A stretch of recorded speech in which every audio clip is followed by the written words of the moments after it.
right, everyone. Welcome to this month's Denise Amberly Foundation Wednesday webinar. We're so excited to have Michael Dunker with us today for his presentation on empathy and vulnerability. Following the webinar, we will be sending out a certificate and a link for the replay. We'll also be uploading the webinar to YouTube for you guys to access in the future. The Denise Amberly Foundation was founded by Denise's husband, Nathan Lee, in June of 2008, 6 months after her tragic death. The foundation's mission is to help 911 centers across the country to avoid similar occurrences to someone else. We work to support public safety through uniform training, standardized protocols, quality assurance, technology advances to 911. The foundation offers on-site and online courses, third-party quality assurance services, as well as other opportunities throughout the year, including our monthly Wednesday webinar. For more information on any of these courses or any of these services, please feel free to email info@deniseamberly.org. So today's speaker, Michael, is the Regional Sales Manager for Hexagon in the Mid-Atlantic region. He started his public safety career in 2002 with the U.S. Air Force as a military policeman, during which he provided support to Operation Northern Watch and the global war on terrorism. He was later selected to be a member of the Distinguished Presidential Honor Guard, where he performed funerals in Arlington National Cemetery and supported protocol at the Pentagon and the White House while obtaining the rank of Staff Sergeant. In 2006, Michael started as a patrolman with the Alexandria Police Department. During his time at Alexandria, he was awarded the Medal of Valor for his role in catching an active bank robbery suspect. He became a police 911 call taker and dispatcher in his spare time. Michael was promoted to sergeant and led officers on midnight and daylight shifts before taking command of the department's mobile computer section.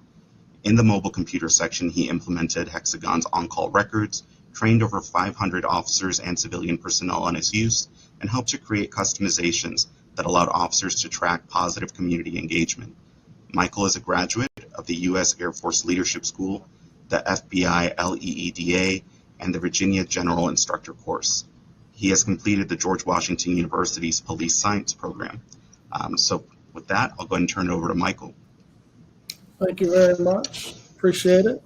Welcome, everyone. I'm glad to be here with you and glad to talk about empathy and vulnerability. So like he said, I've been through all facets of public safety through my career, both with the military as well as civilian public safety.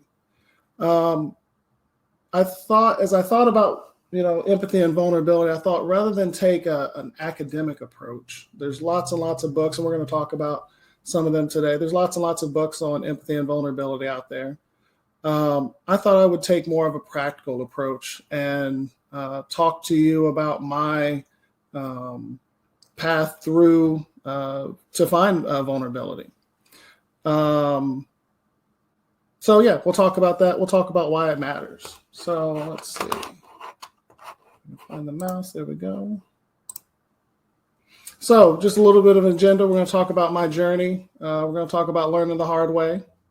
We're going to talk about the way forward, leveling up, as I like to call it, and some resources and classes that I think you all should consider.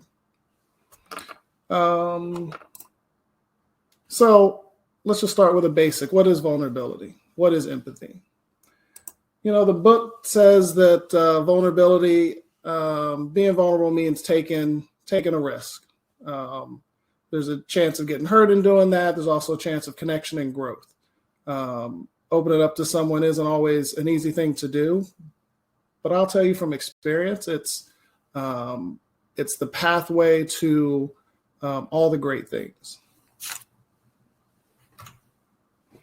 Empathy. Empathy is, as emotional researchers generally define it, is the ability to sense others' emotions, coupled with the ability to imagine what someone might be thinking or feeling. Again, I don't want to take an academic approach to it, so let's just talk about what that looked like. So let's talk about my journey through a culture of invulnerability. So, I was in the Air Force, and I went through Air Force basic training. I went through Security Forces Tech School. I went through Presidential Honor Guard Tech School. All of those focused on getting the mission done, right? Vulnerability is not something that is valued in that culture. You have to, in those environments, you're trying to make a war fighter for, security forces, military, police. For the honor guard, the mission of the honor guard is to render honors to fallen soldiers in Arlington National Cemetery. Doing 6 funerals a day is a lot. There's a lot of suffering that you see, and a lot of ways that you could be affected. And all of those schools teach you to not be affected, to put those into boxes, if you will, right? We all learn how to compartmentalize watching suffering, witnessing suffering, hearing suffering. I'm sure all of you have been to a funeral and have witnessed the grief and the loss that comes from that. Now imagine doing that 6 times, 7 times a day, 5 days a week. So, that culture of compartmentalizing, right? Put it into this box. It's not for you to worry about. Do this funeral, move on. I'm certainly not saying that that it's bad. I'm saying that there's other tools that need to be applied to that. When we talk about my time in the police department, the police academy, you get a lot of the same thing. When you come in the door, they break you down, they yell at you, stand at attention, learn how to get yelled at, learn how to take the brunt of that force, right? Which is a necessary function. You have to be able to control your emotions. You have to be able to learn how to, let someone yell at you. I think part of the key that's missing in public safety is teaching people how to connect with that emotion that folks are feeling. I think that it's an opportunity that we miss. And I think now more than ever, it is a key function that the public wants from first responders, folks that are coming to the scene, folks that are on the phone, to go through that empathy with them. One of the big things that I learned through all of that training is that if I do it by the book, I'll always be safe. So, I learned very quickly. This is the rule. It's black and white. There's no gray in it. And it was very easy to do the job that way, compartmentalize it, and move on. I'll tell you my police career where that started to show up. I had a sergeant, Terry Mucci. She retired. As she was my sergeant when she retired. But Terry always used to tell me, you wouldn't get complaints if you smiled. And I never really understood that. Back before I knew what vulnerability and empathy was, I never really understood that. Because she said, people would complain, it's not what he said, it's how he said it. And I never, like I said, I never really quite grasped what she meant by that when I didn't know what empathy and vulnerability was. Because to me at that point, it was the same message. If I smiled at you, if I didn't smile at you, I still said the same thing. And so that's one of the ways that early on I started to see a lack of empathy and a lack of vulnerability affect me, affect my response to people, and affect my home life as well. Right? It all bleeds in. Part of the compartmentalizing that we're taught in public safety as call takers, dispatchers, first responders is leave the job at home, which sounds great on paper. It bleeds in though, right? You can box it up for a little while, But without being able to be vulnerable and have some tough conversations, it's going to bleed into other places. And we'll talk about that here in a little while as well. But back to what I was saying. Before I knew what vulnerability was, everything was a nail, and my only real tool I had was a hammer. And that hammer was, this is what the rule is, this is what we're going to do. I could, stand and listen to someone, tell me their story. I understand. I hear you.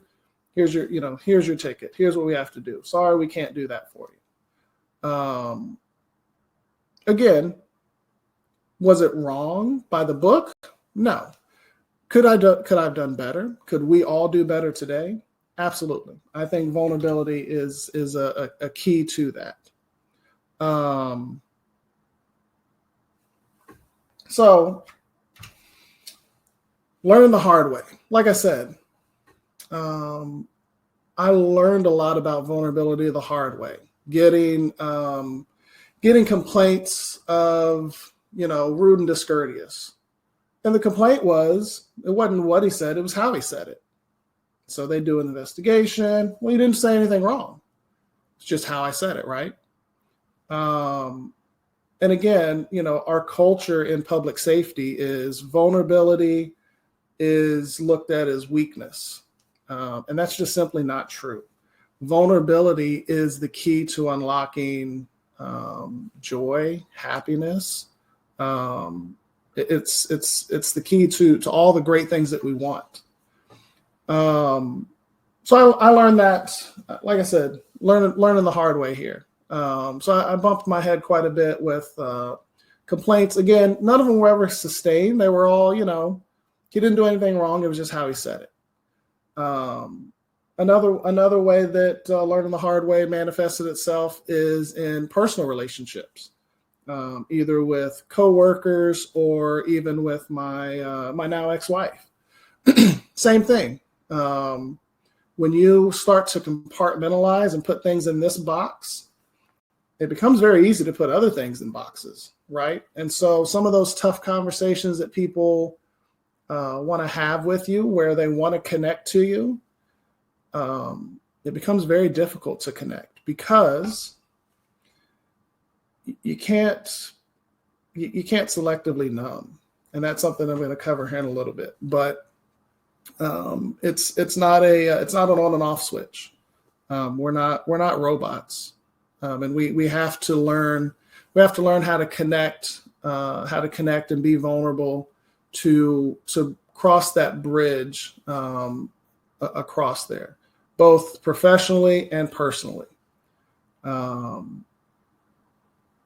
So yeah, like I said, you can't selectively numb. You either feel it all or you feel nothing at all. And any of us who have worked in public safety for any amount of time, as either a dispatcher, firefighter, police officer, medic, any of the directors that are on here, you're going to recognize some folks here, right? So let's talk about them. The adrenaline junkie, right? They're always working. That was me. I was always, going priority to a call. Let's go do this. Let's go do that. Is there overtime posted? I don't need to work. I don't really need the money, but I'll work. I'll work anyway. Now, of course, it's great money to be made. Centers need coverage.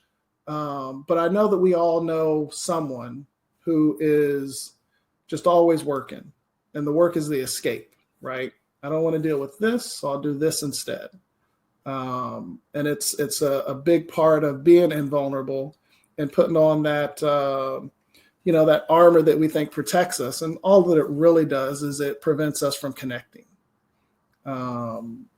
Any of us who have worked in a center for any amount of time know that, again, once I talked about compartmentalizing, you can't just keep it in this box. It's going to bleed over into this, into this, into this. So divorce rates. We can all take a guess on if divorce rates in public safety are higher or lower than the general public. Anybody want to take a guess? I don't have to wait for the chat. We all know the divorce rates in public safety are most definitely higher.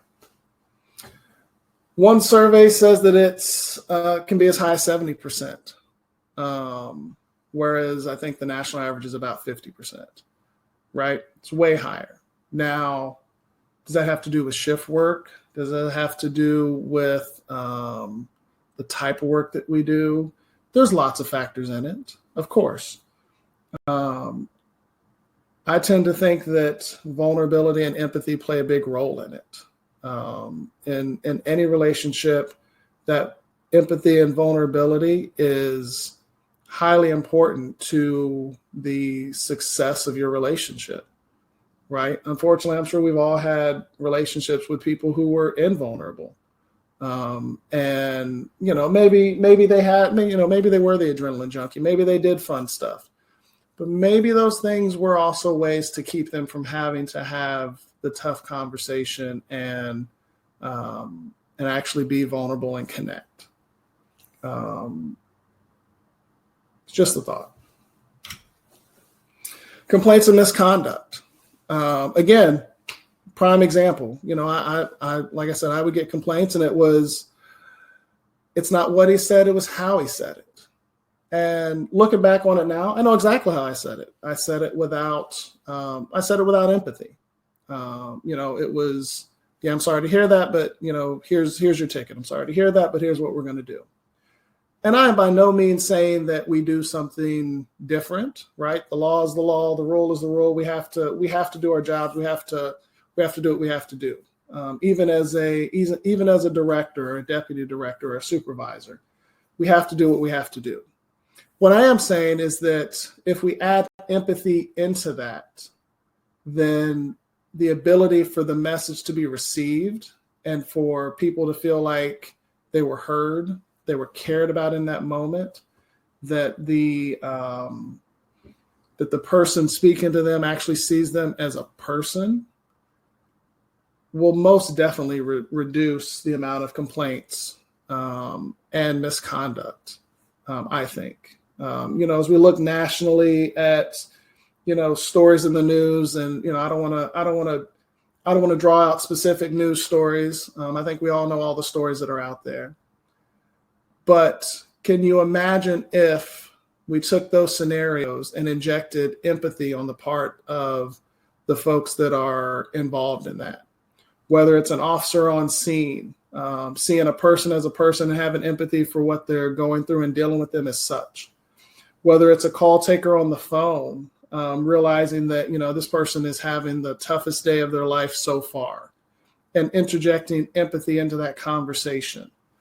The service that you can deliver to your callers, your witnesses, your victims, I think increases 1,000-fold if we just interject a tad bit of empathy into it. And again, it takes being vulnerable to get to empathy. But I think we can look at any number of the scenarios that are out in the news today. And if we just, if we had a magical remote control that we could just pause and say, okay, now do it with empathy, I think that we would see outcomes that are vastly different than what we see and experience today. The other part is, I feel like without vulnerability and empathy, we really have an inability to reach our full potential. Whether your desire is to be the best dispatcher, the best supervisor, the best director, the best county administrator, having the ability to be vulnerable and connect with people, I think really unlocks your ability to reach your full potential in doing that. Again, if you pause for a minute and just think of the people that you value, the people that you feel like you've had conversations with where you actually felt heard, I think you'll all take away from that they were vulnerable and you felt empathy in that. And it's just, it's just pausing enough to care. And we're going to cover some ways of vulnerability here in a minute. Self-deception. So self-deception is a big one. There's a book that I really, really like. It's called Leadership and Self-Deception. I've got it referenced here at the end of the talk today, but it talks about how we deceive ourselves, right? In that book, it talks about how we're wired to be vulnerable. We're wired to be empathetic. We're wired to do the things that we're supposed to do, the things that we know we should do. But we get into these situations where we decide not to. And in order to justify that to ourselves, we deceive ourselves. And you can think of various scenarios that I'm sure we've all lived through where you've had to lie to yourself in order to justify to yourself doing something. We'll take divorce for a minute. I think we've all seen people or talked to people who, will tell a story about, well, I'm just not happy. I'm just not getting what I want.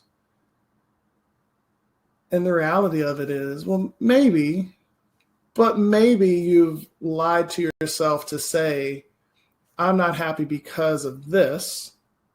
When the reality of it is, if I had this conversation, we could get to here.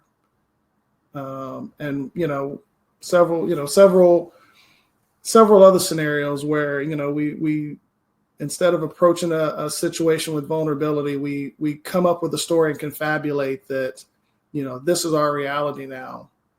And a lot of times I think we know. Sometimes we don't know what we're doing is the other part of it. Sometimes I feel like folks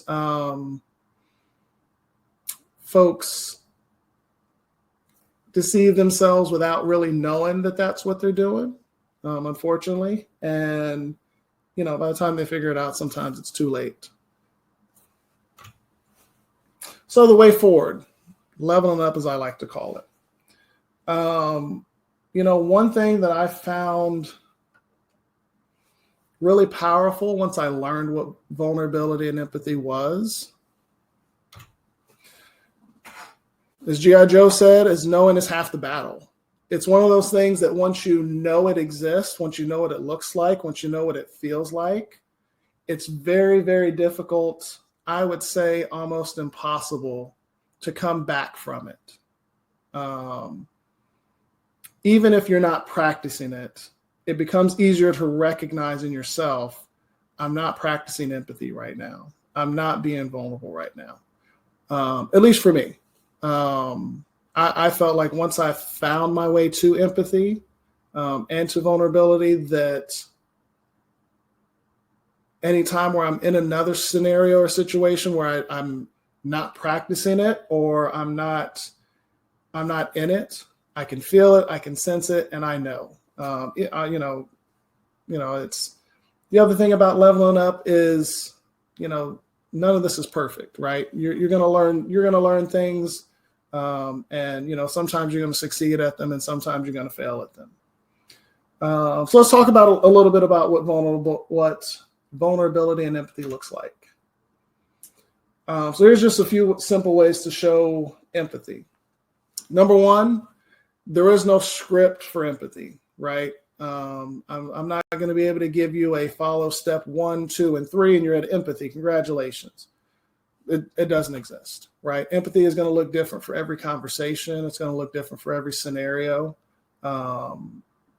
Again, knowing is half the battle. So let's start off with listening with the goal to understand. Most of the time, people just want to feel heard, right? If you're on the phone and someone's telling you something, I know a great example. I am sure every one of you has someone in your jurisdiction that calls once a week, twice a week, and just talks. They don't have a crime to report. They don't actually need medics to come out. They just want to talk, right? And so, in that scenario, empathy looks like just listening. What can I do for you? Okay. And don't get me wrong, if it's busy, you got a lot going on. Hey, look, we can't really talk right now. Do you have an emergency? No. Okay, call us back.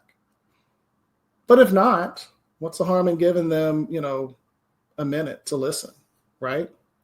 Same thing with your colleagues, same thing with your significant others. Listen with the goal to understand, and just hear someone out. Second part is to ask questions with genuine curiosity.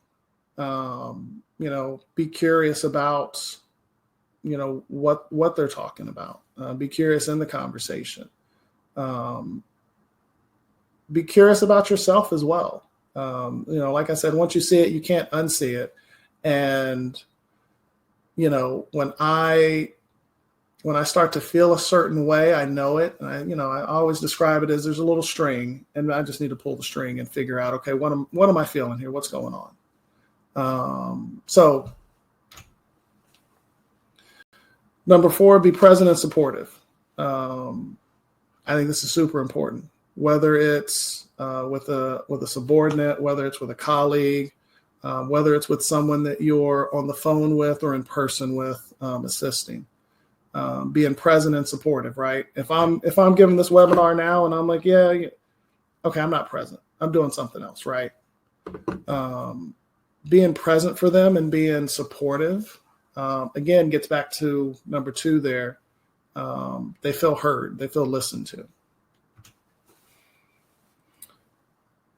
Number 5 is I'll be honest, it's really hard for me. Let go of your biases. And when I say biases, I don't mean, I hope no one comes in here with any, racial bias or anything like that. I mean bias in the sense of, if you've been doing public safety long enough, you already know the story, right? You already know where this is going. You already know what happened. Don't dismiss the conversation because you already know. Listen. Be empathetic, take in what they're saying. Again, be present, be supportive, and let go of your bias of what you already know happened, what you already know, would have fixed it. Put it to the side. Yes, it could actually be helpful, right? I've dealt with this before. I know how to deal with it, but just put it aside and be present for that conversation. Refrain from offering unsolicited advice. I think this is really important in our personal relationships, more than anything else. Anyone who's been in a relationship and has, listened to their significant other, anyone who's, supported an employee or a coworker, one of the important questions you have to ask is, do you want me to listen or do you want me to help you solve it? I just want to know which sort of support you need today. Again, sometimes people just want to feel heard. And that's a big part of it, is listening without trying to fix it. Look them in the eye. Again, it's part of being present, part of that connection. Like I said a minute ago, if I'm on my phone in the middle of this conversation with you, am I in this conversation? No, I'm on TikTok or Instagram or Facebook or text messaging someone. How am I ever going to connect with you? How am I ever going to show empathy and really ingest what you're saying if I'm not even here for you, right? So, look them in the eye, especially in those tough conversations. As a director, as a supervisor, those tough conversations, as tough as they are for you to sit someone down and have, they're just as tough for the person receiving that conversation. And maybe we only see anger, right? Maybe they're not able to be vulnerable enough to show that they're disappointed in themselves. So maybe they see anger. Maybe you see an attitude. But offering them empathy will spark vulnerability and empathy from them as well. Acknowledge their feelings. One thing that I learned a long time ago from Hassan's negotiation school, H&T, was acknowledging someone's feelings, right, during a conversation. Hey, it sounds like you're angry. From what I hear, it sounds like you're upset. right? What does that do? That allows them, that one tells them, okay, you're present with me, you hear me, you're connecting with me. And two, if that's not true, I'll correct it, right? You sound angry. Well, I'm not angry, I'm disappointed. Okay, now we're getting somewhere. I think this is the most important piece of empathy. Open up about a similar experience. Showing someone that they're not alone, I think, is one of the most important pieces of empathy that there is, which is why I left it for last. Showing someone that they're not alone in this, right? And it's not a comparison of, oh, you think that's bad? Well, try this. That's not what I'm talking about. I'm talking about showing someone that you're there for them, that you've been through this before, that you've survived it, that they can survive it, right? If you're talking to a subordinate who is, going through a tough time, hey, look, I had a tough time when I was a call taker too, right? I had this, and here's what here's some of the things that I did. You're not alone in this. And we're going to, just role playing here, we're going to work to make this better, something along those lines. That connection, as someone who has had that tough conversation on both sides of the table, super valuable, super important, right? That's the difference between I can do this better and I want to do it better for you and for this organization. And you know what? She just doesn't like me. She doesn't like me. They're not, they're not going to hear me out. They're just picking on me, right? And I don't think anyone gets into that conversation to get to they don't like me or they're just picking on me. Those are conversations that people have to try to make your folks better, right? If you didn't care, you just fire them and hire someone else. But that's not the reality. The reality is you're having those conversations because you want them to get better. So, opening up about a similar experience and showing that vulnerability will spark people to be vulnerable back more often than not.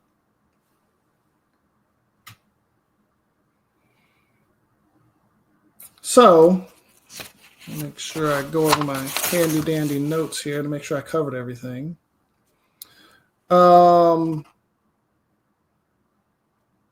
I would love to tell you that I have vulnerability all figured out, that, I have empathy in my pocket and got it ready to deploy at any time. The reality of it is,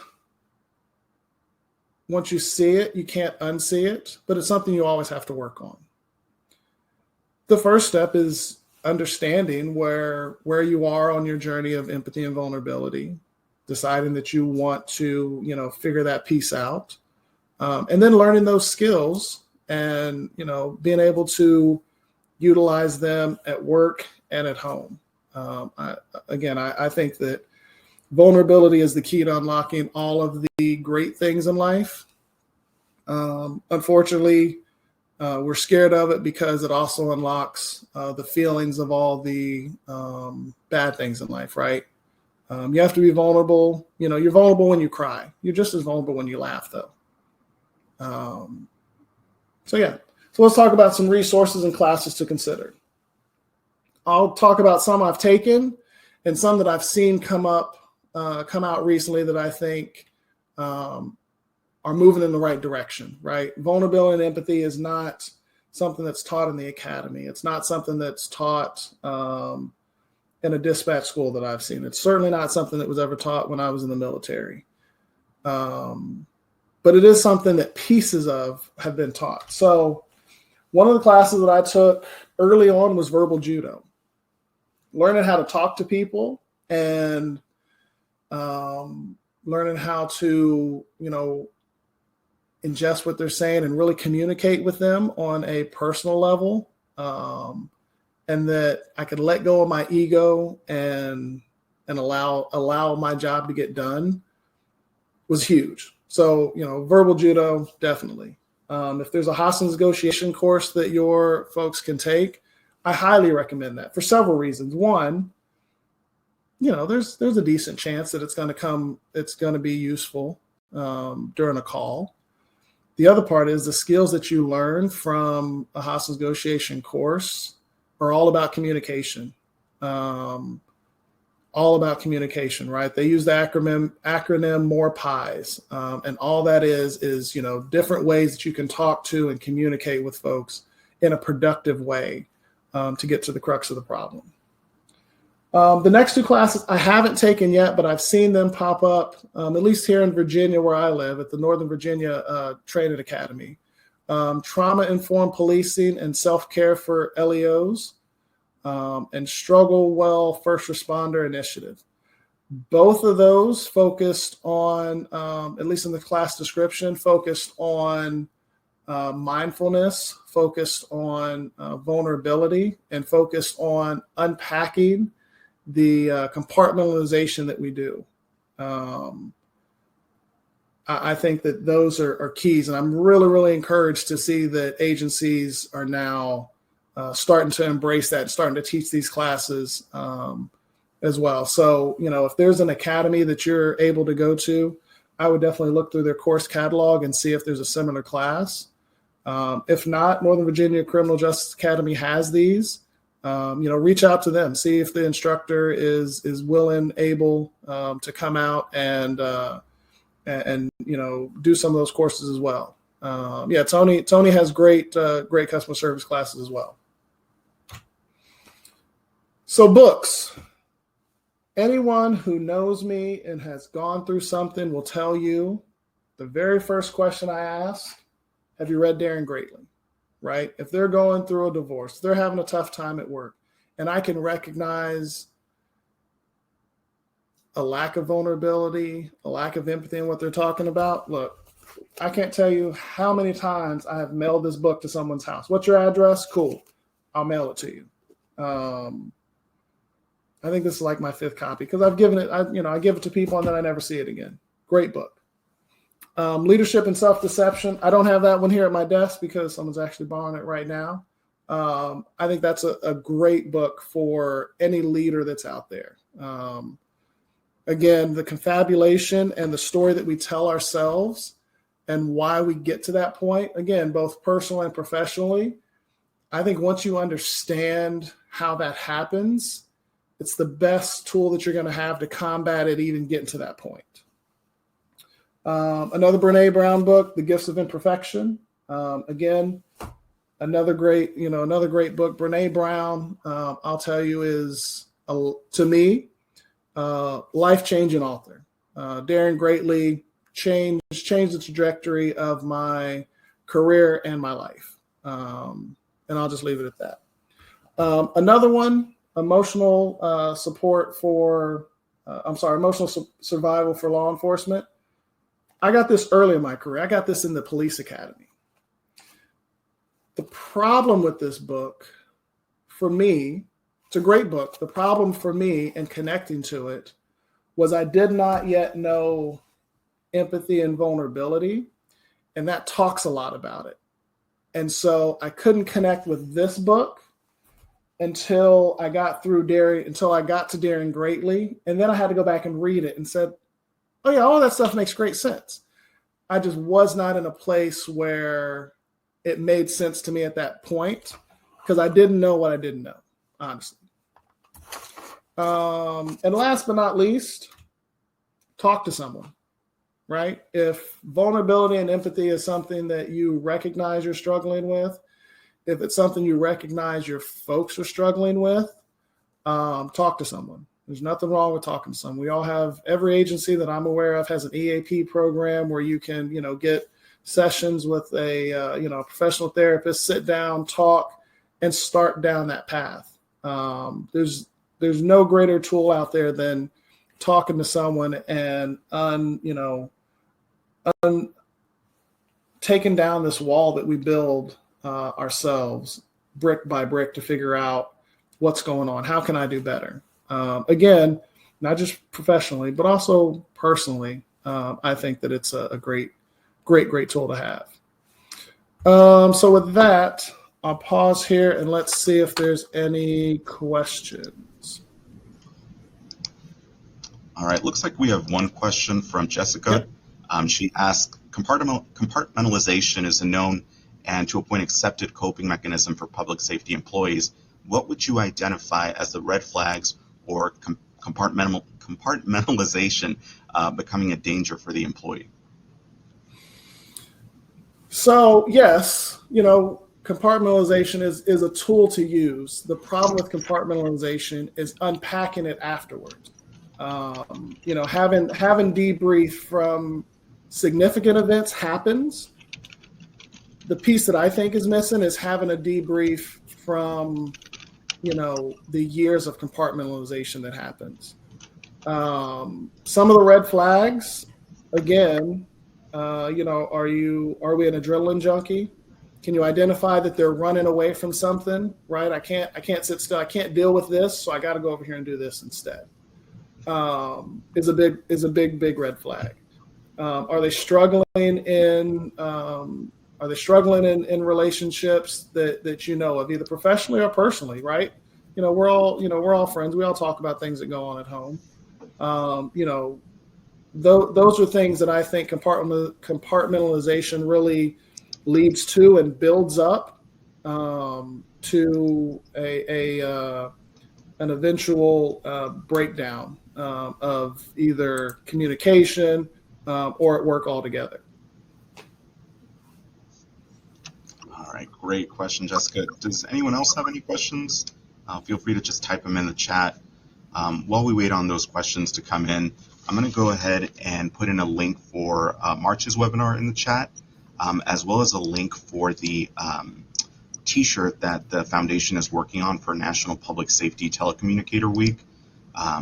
And then you'll also notice that there are some files or documents that you guys can download, offer some great information about our foundation, some great information about third-party resources for quality assurance. So make sure that you guys look into those. Let's see for more questions. And then before we wrap up, if anyone was in the webinar for last month, the certificates were not sent out, so they should be getting sent out this week. At the end of this webinar, you will be getting a link with your certificate and a link for the replay option. So I just want to go through some of these comments that I see here. So Erica talks about feeling like a lack of empathy comes from dealing with the same people over and over who have the same problem every day and never attempt to change it. Absolutely, right? Again, you can't save everyone from themselves, but you can do the very best that you can with every situation. You can continue to offer resources, offer different ways that you can help. I know it's frustrating, right? We have the frequent flyers that are always going to call, always have the same thing go on. But at the end of the day, it's our job to try to help every time that we show up, right? And deal with it anew, if you will. With the history of what's happened in our mind, but also, with a fresh pair of eyes every time.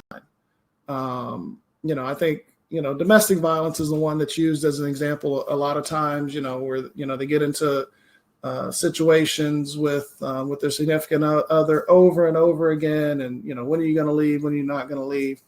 They might leave the first time, they might leave the 15th time. It's just important to make sure that they know that there's a pathway for them to leave every time that we deal with them. Let's see. Michael, looks like we've got another question. For a new supervisor trying to connect with employees, besides the resources, what tip would you give them starting out? I think the most important thing that you can do is to be vulnerable yourself, right? Be vulnerable, be authentic with them. When a leader is vulnerable, I wrote this note down earlier. When a leader is vulnerable with subordinates, it's viewed as courage and inspires them to follow. Just stop and think how many times we've seen someone do something that we thought was, courageous and vulnerable, that they were just as scared to do, right? So, for a new supervisor, being authentic, learn about your folks, right? Who are you? Where are you from? Do you have kids? Do you have a spouse? What do you like to do? Do you have a kid? We like Legos at my house. Do you have an entire room with entire Lego town in your room? Tell me about it, right? Learn about them. One thing that I do, I don't just do it with people that work for me. I do it with pretty much anybody that I get to know. Once I know your birthday, it goes on my phone, right? If I'm not sending you a Facebook message, I'm sending you a text message. Just because you're a person and you matter. And I think for a new supervisor, letting your folks know, hey, I'm new at this. I'm going to make mistakes. We're going to make some mistakes together. But we're going to do the best that we can, I think is the strongest thing that you can do, and show them that vulnerability so that then they'll feel comfortable being vulnerable with you. Definitely. Let's see. Do we have any more questions for Michael today? Let's see. If not, I will leave you all with my contact info. That's my son, Aiden, who thinks that he's going to be taller than me someday. He will, but I can't let him know that just yet. So there's my email, my phone number. If there's ever anything that I can do, feel free to reach out to me. I'm always here to help. I look forward to seeing all of you at various conferences. I'll be at 911 Goes to Washington. Is that next week? It's next week. APCO, NINA, the state shows. This is, take this free invitation. If you see me and I don't know you yet and I haven't met you, please, come up and introduce yourself. All right. Thank you, Michael. And thank you all for attending today. Be sure to subscribe to our newsletter and follow us on Facebook so you're receiving updates about the webinar and other opportunities. If you have any questions, please feel free to, again, email info@deniseamberly.org. All right. You guys have a great day. Thank you, Michael. Thanks, everyone.